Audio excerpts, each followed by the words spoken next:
Assalamualaikum warahmatullahi wabarakatuh. Perkenalkan, saya Surti Ningsih, SST MKes. Saya merupakan dosen tetap dan Kaprodi Program Diploma 3 di Fakultas Kesehatan Universitas Harapan Bangsa dengan NUPTK 35453664230222. Dalam kesempatan ini saya akan menyatakan pernyataan diri dosen unjuk kerja Tridharma Perguruan Tinggi atau PDD UKT-PT pada bidang pengajaran yang mana mengacu pada DIA yaitu Delivery, Interaction, and Assessment. Saya terlibat dalam berbagai proses pengambilan mata kuliah di Prodi Kebidanan Program Diploma 3, antara lain mata kuliah asuhan kebidanan persalinan dan bayi baru lahir. Mata kuliah ini memiliki bobot SKS 5 SKS dan terdiri dari 2 SKS teori dan 3 SKS praktikum. Adapun deskripsi mata kuliah ini merupakan mata kuliah utama dalam program studi kebidanan yang membekali mahasiswa dengan pengetahuan, sikap, dan keterampilan untuk memberikan asuhan kebidanan persalinan dan bayi baru lahir. Mahasiswa akan mampu melakukan asuhan persalinan, deteksi dini, dan pengenalan awal gawat darurat persalinan bayi baru lahir menggunakan Pantom sebagai dasar dalam melaksanakan asuhan kebidanan sesuai kewenangan berbasis evidence base. Mata kuliah ini berfokus pada faktor-faktor yang mempengaruhi persalinan, kebutuhan dasar ibu bersalin, keterampilan dasar asuhan persalinan, tanda bahaya, deteksi dini komunikasi, penanganan awal gawat daruratan, dan serta manajemen asuhan persalinan dengan pendekatan manajemen family. Proses pembelajaran menggunakan metode pembelajaran aktif berupa diskusi, small group discussion, problem based learning, studi kasus, dan demonstrasi pada praktikum.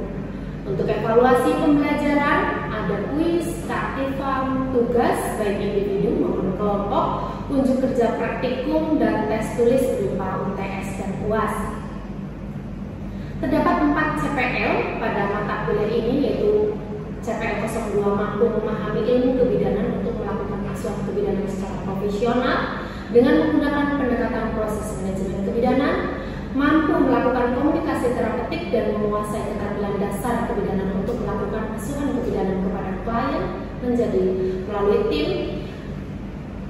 CPL 05 mampu memberikan asuhan kebidanan kepada individu, keluarga, kelompok, dan masyarakat dengan mengutamakan keselamatan klien dan mutu pelayanan berdasarkan perkembangan ilmu dan teknologi, kode etik, dan mengimplementasikan asuhan komplementer sesuai dengan NERC.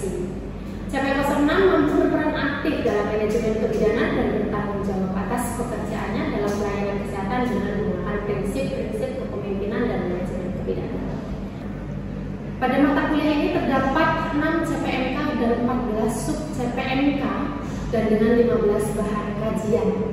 Adapun bahan kajiannya antara lain memahami tahapan dan mekanisme persalinan, menjelaskan adaptasi fisiologis dan psikologis persalinan, menjelaskan faktor-faktor yang mempengaruhi persalinan, menjelaskan kebutuhan dasar ibu bersalin pada setiap skala, menggunakan kartograf sebagai alat bantu pengambilan keputusan, 6 melakukan anamnesa pada ibu bersalin, 7 melakukan pemeriksaan umum, menegakkan diagnosa persalinan kelas 1, 2, dan 3, melakukan asuhan kebidanan persalinan pada kelas 1, 2, 3, dan 4, memahami dan mampu melakukan deteksi dini kegawat daruratan obstetrik pada kasus persalinan dan bayi baru lahir, melakukan prosedur keterampilan dasar asuhan persalinan fisiologis, melakukan asuhan komplementer, melakukan asuhan kebidanan pada masa persalinan dengan memperhatikan aspek psikologi, etika, hukum, perundang-undangan sesuai dengan kewenangan bidang, serta mampu melakukan dokumentasi asuhan persalinan dan bayi baru lahir. Kriteria penilaian ketercapaian CPL pada mata kuliah ini sesuai dengan portofolio, yaitu kuis 10%, tugas 20%, praktikum 20%, UTS 25%, dan UAS 25%. UHB juga memiliki platform yaitu skasa.uhb.ac.id sebagai e-learning untuk menunjang kegiatan pembelajaran yang dapat dimanfaatkan oleh sivitas akademik untuk presensi, pengumpulan tugas, dan mengakses materi dosen. Kemudian sistem pembelajaran pada mata kuliah ini dilakukan secara tatap muka, secara langsung di kelas atau laboratorium yang dilakukan secara interaktif. Berikut akan saya tampilkan pertemuan tatap muka kelima dengan topik deteksi dini komplikasi persalinan dengan menggunakan alat kartograf sebagai media pemantauan yang telah disepakati pada kontrak pembelajaran sebelumnya. Assalamualaikum warahmatullahi wabarakatuh. Waalaikumsalam warahmatullahi wabarakatuh. Alhamdulillah di sore yang cerah, walaupun agak sedikit ngantuk, kita bisa ketemu lagi di mata kuliah Asuhan Kebidanan Persalinan dan Bayi Baru Lahir. Alhamdulillah kita diberikan nikmat sehat pada hari ini untuk pertemuan yang kelima, ya. Sesuai dengan matra pembelajaran pertemuan kelima, materi kita sub CPMK-nya adalah mampu melakukan penapisan ibu risiko tinggi dan mengisi partograf sebagai alat bantu dalam melakukan pemantauan persalinan. Sebelum kita mulai belajar, biar Allah kasihkan kemudahan, silakan kita berdoa dulu biar dimudahkan untuk memahami. Berdoa, silakan. Oke, selesai. Oh iya, di sekarang Ibu sudah isi untuk tanggal presensi. Silakan presensi dulu di skala masing-masing.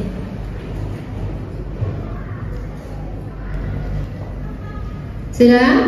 Oke. Pada pembelajaran kali ini, tujuan daripada pertemuan hari ini adalah Anda mampu melakukan deteksi dini adanya penyimpangan persalinan dengan menggunakan alat bantu partograf. Kita satu-satu dari awal. Partograf apa itu definisinya? Tapi sebelum itu kita review materi yang sebelumnya. Ya, di pertemuan sebelumnya kita sudah belajar tentang tahapan persalinan. Ya, ada kala 1, kala 2, kala 3, kala 4. Begitu ya? Ada yang bisa menjelaskan apa itu persalinan kala 1? Tunjuk jari? Ya, silakan Lena. Apa Lena? Satu itu kan ada dua masalah, yaitu fase laten dan aktif. Kalau yang laten itu dari pembukaan 0 sampai 3, kemudian yang aktif itu 4 sampai 10 atau lengkap. Iya, pintar sekali. Oke, ya. Jadi kalau kala 1 adalah ada dua fase tadi, fase laten dan fase aktif. Nah, jadi kalau begitu artinya materi yang sebelumnya saya anggap Anda sudah menguasai. Kemarin juga kita belajar tentang faktor-faktor yang mempengaruhi persalinan. Ada apa saja faktor yang mempengaruhi persalinan? Apa Dok? Ada power, Ya, betul. terus passenger, Power, passenger, dan psikis. Oke. Ya, oke. Jadi kita akan belajar di selanjutnya yaitu tentang partograf untuk memantau apakah ada masalah di power, apakah ada masalah di passage, apakah nanti ada perpanjangan lama waktu persalinannya. Salah satu media yang bisa kita gunakan adalah partograf. Ya, karena partograf itu hanya satu lembar, tapi dia memuat informasi-informasi penting di dalam perjalanan persalinan. Ya, Ibu membawa contohnya dari partografnya. Nanti kalian akan mendapatkan satu-satu untuk bisa dicermati isinya apa saja. Ya, tadi sudah saya kasihkan satu-satu. Nanti bisa dilihat apa yang akan Ibu sampaikan dan jelaskan. Sekaligus nanti di akhir kita akan gunakan lembar partograf ini sebagai evaluasi. Gitu ya. Kita akan gunakan ini sebagai evaluasi akhir apakah pembelajaran hari ini kalian paham atau belum. Partograf tadi yang Ibu sampaikan, alat untuk memantau kemajuan persalinan dan membantu menentukan dalam pengambilan keputusan. Ya, karena disebut sebagai alat bantu, dia dipakainya adalah di fase aktif. Ya, gimana cara ngisinya, Bu? Ya, kamu tahu di depan partograf itu ada namanya lembar penapisan. Pernah baca lembar penapisannya? Jika Ibu datang, umurnya lebih dari 35 tahun, uterusnya lebih dari 40 cm, ada riwayat SC, itu kita tidak loloskan untuk bisa bersalin di puskesmas atau di BPM atau di RB, karena itu ranahnya nanti di rumah sakit. Oke. Di lembar keduanya ada partografnya yang untuk melakukan pemantauan. Apa tujuannya? 1. Untuk mencatat hasil observasi dan kemajuan persalinan dengan melakukan pemeriksaan VT. Ya, apa itu pemeriksaan VT? Lakukan pemeriksaan dalam, berapakah pembukaan serviknya, ya, apakah ketuban sudah pecah atau belum, ya, kemudian penurunan kepalanya berapa, apakah suturannya bersesuaian, berhimpitan atau tidak, dan warna air ketuban. Itu kalau kita melakukan pemeriksaan dalam yang dihasilkan, yang nanti harus tercatat di partograf.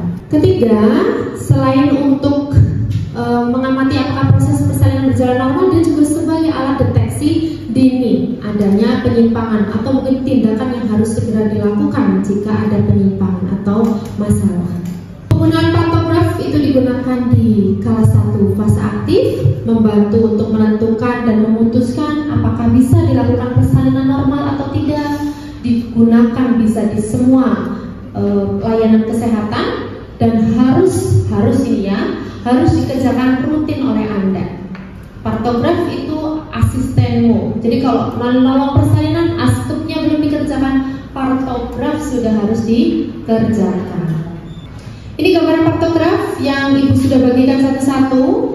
Di bagian atas ada namanya identitas, ya, ada nama, umur, GPA, AH, gitu ya, gravida, paritas, abortus, dan UK. Apa itu UK? Umur kehamilan.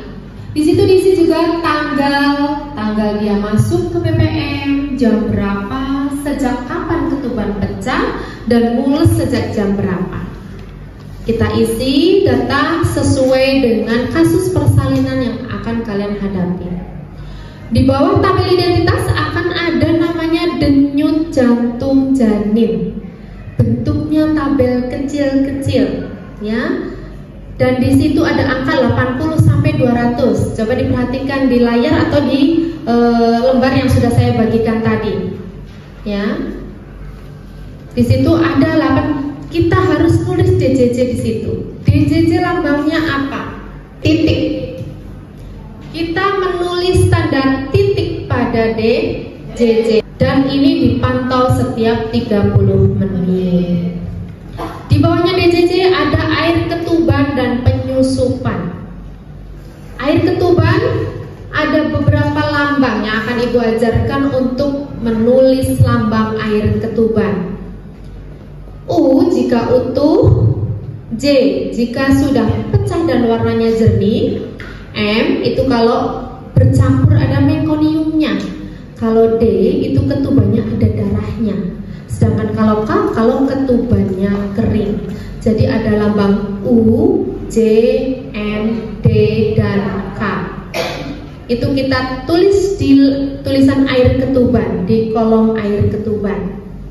Kemudian turun ke bawah ada penyusupan, ya. Di situ ada penyusupan. Coba kamu perhatikan gambar yang ada di PowerPoint Ibu. Itu di situ ada gambar kepala bayi. Ya, ada gambar kepala bayi. Di situ ada sutura kanan dan sutura kiri. Ini yang dimaksud berhimpitan. 0 jika dia suturanya itu bersesuaian. Karena normalnya bayi itu suturanya hanya bersesuaian. Allah kasih kebaikan karena takut panggulnya masih kecil, dia masih punya kesempatan untuk menghimpit sehingga bisa keluar dari panggul. Itu luar biasanya. Ya. Tapi kadangkala karena menyesuaikan panggul, seringkali sutura ini menjadi berhimpitan yang levelnya atau parah. Ya. Kalau cuma berhimpitan saja tidak masalah. Ya. Ini kalau 0 tadi bersesuaian, berhimpitan itu 1. Kalau tumpang tindih, jadi tulang suturanya tumpang tindih tapi masih dapat dipisahkan, itu 2. Tapi kalau sutura ini tumpang tindih sudah nggak nggak bisa nih dipisahkan nih, tulangnya tumpang tindih ini, sutura kanan, sutura kiri, maka itu ditulis lambangnya 3. Kalau tadi ketuban pakai huruf ada U, J, M, D, K. Kalau molase kita lambangkan 0, 1, 2, dan 3. Molase atau kita sebut penyusupan kepala. Turun ke bawah ada kemajuan persalinan pembukaan. Seperti yang tadi Ibu sampaikan, partograf ini kita gunakan saat fase aktif. Ya, tadi Mbak Lena itu udah pintar menjelaskan bahwa fase aktif dimulai dari pembukaan 4. Jadi kalau pembukaan 6 udah fase aktif atau belum? Ya, 6 berarti sudah pembukaan fase aktif. Sudah bisa masuk ke partograf? Sudah. Ya, berarti sudah bisa masuk ke partograf. Sekarang lambangnya, kita lambang untuk mengerjakan partograf pertama kali harus menyentuh garis waspada. Kita sentuh garis waspada dengan lambang silang. Di PowerPoint sudah saya kasih untuk lambangnya, ada lambang silang. Di situ lambangnya silang untuk menunjukkan pembukaan, jam dan berapa besar pembukaannya. Di bawah pembukaan ada huruf 3, 2, 1, 0. Itu kita bisa isikan untuk penurunan terbawah jamnya. Yaitu penurunan terbawah jamnya berapa? Apakah masih 3/5? Apakah sudah 2/5? Apakah 1/5? Lingkarin, bentuknya lambangnya lingkaran. Yang mana ini lingkaran ini kita tulis di bawah tadi tanda silang dengan sejajar pembukaan yang tadi kita tulis. Ya, tulis lingkaran. Kalau 0/5 di mana letaknya? Di bawah. Di paling bawah. Artinya kalau 0/5 artinya kepala bayi sudah masuk seluruhnya ke pintu atas panggul. Di bawah dari penurunan kepala ada jam. Di jam kita isi. Jam isinya nulisnya di mana, Bu? Saat pembukaannya itu mulai kapan? Kalau 6 berarti lurus. Tarik garis ini kita. Lurus angka 6 tarik ke bawah. Ya, nulis jamnya di situ. Perhatikan coba di partograf Anda, dari angka 6 itu kita garis, tarik ke garis waspada. Sudah ketemu titiknya? Itu kita kasih tanda silang. Kalau sudah tadi diberikan tanda silang, bawahnya kita tulis jamnya. Gitu ya. Perhatikan ini yang tadi penurunan kepala, ya. Kalau 0/5 tadi dia masuk pintu atas panggulnya tuh seluruhnya, kepala sudah masuk pintu atas panggul. Dan ada garis waspada dan garis bertindak. Ada 2 garis di situ. Kalau yang paling normal awal kita ngerjain harus nyentuh garis waspada. Tapi kalau pas saat pemantauan sampai menyentuh garis bertindak, maka harus segera diambil tindakan. Artinya sudah ada perlambatan kecepatan pembukaan. Yang normal adalah segaris lurus dengan garis waspada atau lebih cepat dari garis waspada. Jadi kalau setelah garis waspada itu berarti sudah harus hati-hati adanya perpanjangan waktu kala satu fase aktif. Apalagi kalau sampai nyentuh garis bertindak. Ya. Nih, kalau sampai nyentuh garis bertindak, berarti dia sudah lama waktunya jauh melewati. Oke. Di bawahnya lagi ada kontraksi uterus. Kontraksi uterus ini ada 3 lambang. Lambang blocking, lambang arsir, lambang titik-titik. Kapan blocking? Blocking diisi jika pembukaannya itu dia di atas 40, ya. Blocking itu kita isi kalau dia di atas 40. Kalau arsir kita isi kalau 20 sampai 40. Tapi kalau titik-titik kita isi di kotak-kotaknya jika dia pembukaan kontraksinya tuh durasinya kurang dari 20. Ke bawah lagi adalah obat-obatan. Kalau memang memang ada obat-obatan kita isi, dan bawahnya lagi ada pengisian tekanan darah dan nadi. Bawahnya suhu, lalu urin, pengeluaran protein urin, ya, pengeluaran protein urin. Ibu akan sajikan satu kasus, kita coba selesaikan bersama. Nanti kalau kita bisa latihan kasus, baru kalian akan kita adakan kuis untuk evaluasi, ya. Perhatikan di layar ada kasus Nyonya A, 32 tahun, G5P4A0, datang ke bidan tanggal 16 Mei 2020 jam 22.15. Alamatnya di situ di Jalan Sultan Abdullah. Dia datang di jam 16 dengan pembukaan 6 cm, penurunan kepala 3/5, ketubannya utuh, tidak ada molase dan tidak ada bagian menumbuh. DJJ 135, HIS 3 kali, durasi 30 detik. Tekanan darahnya 110/70. Pertama kita isi apa? Identitas. Isi identitasnya. Kalau di sana ada G5P4A0, kita isi di G5P4A0. Tanggalnya, jam datang jam berapa itu? Jam 22.15. Baik, 22.15 kita isi di jam 16. Pertama kali kalau kita lihat soal adalah apakah sudah masuk kartograf atau belum? Karena kalau masuk kartograf jika fase aktif. Kalau lihat dari kasus pembukanya berapa? Nah, sudah masuk kartograf atau belum? Sudah masuk ke kartograf. Maka kita isi di kartograf pembukaan 6. Kita lihat di pembukaan di kolom tabel nomor 3 itu 1, 2, 3. Kita lihat tabel nomor 3. Kita tarik angka 6 ke arah garis waspada. Langkah pertama harus silang, tanda silang pembukaan harus menyentuh garis waspada, ya. Sudah kita silang, terus kita turunkan ke bawah, yaitu penurunan kepala. Dari soal kelihatan penurunan kepala 3/5. Lambang penurunan kepala apa tadi? Lingkaran atau bulatan, ya. Kita tulis 3/5 di bawahnya pembukaan. Baru kita lihat ketubannya masih apa dari informasi itu? Lambang utuh? Dari penyusupan kepala? Tidak ada penyusupan. Lambangnya? Oke, kita kasih lambang 0. Kemudian ini sudah kita isi. Kita lihat DJJ-nya. DJJ tadi 135, lambangnya tadi titik. Terus HIS-nya masih 3 kali dengan durasinya 30 detik. Jadi lambang yang kita pakai 3 kotak yang kita arsir. Jadi karena lambang 30 detik itu masih arsir. Kalau nanti sudah lebih dari 40 detik baru kita blok. Ya, kita blok. Kemudian turun ke bawah adalah tekanan darah. Lambang dari tekanan darah itu garis dikasih panah ke atas dan bawah. Sedangkan nadi sama dengan DJJ lambangnya titik. Setelah nanti selesai, titik-titik itu kita harus sambungkan. Dan bawahnya lagi ada suhu. Kita isi suhunya dan urin. Urin ada protein, ada aseton, ada volume yang kita bisa isi.